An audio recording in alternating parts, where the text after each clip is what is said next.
سلامونه و احترامات مو منی ښه راغلاست. دا هم د نن ورځې مهم خبرونه. د افغانستان ولسي جرګې رئیس میر رحمان رحماني وایي هر ورځ په مالی وزارت کې تر 8 میلیونه ډالر غلا کیږي. امریکا او ناټو د حامد کرزي هوایي ډګر امنیت په اړه اندېښنه ښودلې. بغلان ولایت کې دولتي چورلکو یو کلینیک بمبار کړی، 9 ملکیانو ته مرګ ژوبله اوښتې.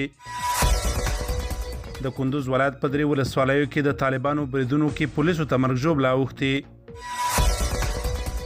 پر غزې تړانګې د اسرائیلو له تازه بمبار وروسته نږدې 22,000 کسان بېکوره شوي او په غبرګون کې حماس ډلې د اسرائیلو په 6 هوایي ډګرونو بریدونه کړي دي.